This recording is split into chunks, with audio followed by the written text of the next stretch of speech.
aménagement qui a été fait il n'y a pas si longtemps que ça, c'est les berges du canal de la Somme. Donc ça, c'était important parce qu'on a eu des inondations.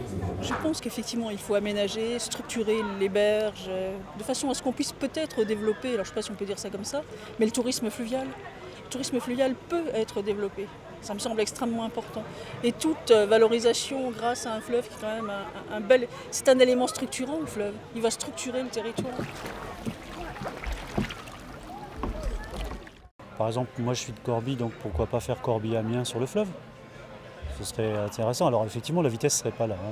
Donc comme on vit dans une société où il faut aller très vite, ça serait un déplacement, mais on prend son temps, ouais, ça serait assez intéressant. Ce serait peut-être des moyens, une quinzaine de personnes qui pourraient monter dedans, mais avec une régularité, c'est-à-dire que ce type de transport pourrait fonctionner, je ne sais pas, tous les samedis, tous les dimanches, de faire en sorte qu'il y ait une habitude prise là, et que ce soit aussi un attrait à la fois touristique et de déplacement et de transport. Je me dévêtis donc en hâte. Et dans la tenue d'un nudiste intégral, je me mis à l'eau et nageai dans la direction de mes canards. Bonjour vous. Bonjour vous. En voilà une idée de venir vous baigner ici. On va pas forcément sur la Somme pour se baigner, mais je sais pas, quand il fait chaud ou quand on est entre amis, on va se tremper les pieds un petit peu, c'est tout. Il faut trouver un endroit assez propre, sans algues, sans nénuphars ni rien. Puis on y va comme ça, il n'y a rien d'aménagé. Se baigner, c'est sûr, ça rafraîchit, c'est bien pour l'été, mais on se demande ce qu'il y a dedans exactement parce qu'elle n'est pas très claire. Il ne faut pas le cacher, il y a plusieurs personnes qui jettent des papiers, etc.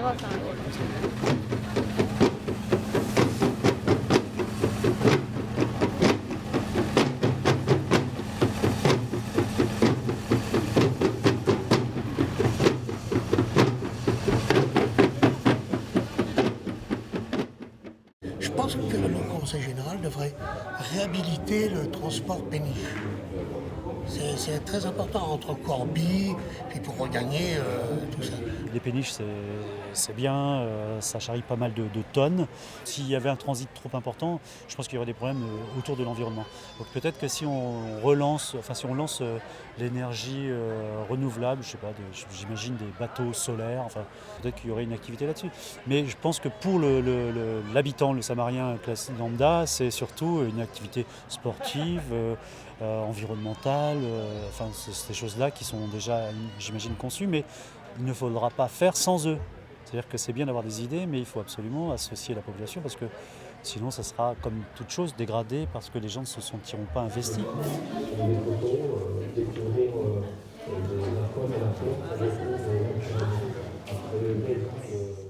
On découvre qu'il y a de grands sites à découvrir autour de chez nous qu'on ne connaît pas forcément très bien, qu'apparemment il y a beaucoup de projets d'aménagement qui vont avoir lieu tout autour de la Somme, du fleuve et autres.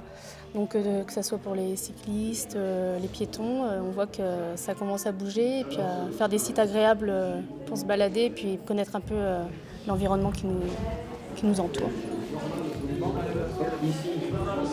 J'ai vu que des personnes parlaient effectivement de bateaux, de guinguettes, d'aménagement, de côté un peu restauration. Mais surtout, bien faire connaître ce projet. Et ça, c'est quelque chose qui me semble très important et très fédérateur. Prendre l'avis de la population, c'est très important parce que toujours forcément des petits lobbies plus environnementalistes, plus touristiques. Et je pense qu'il faut faire l'amalgame des deux parce que les gens ils sont pas tous 100% écolos ni tous 100% pour l'économie à tout va, quoi. Et la population en général elle a un avis qui va aussi amener du tourisme mais de manière pas trop importante non plus. C'est ça qu'il faut voir.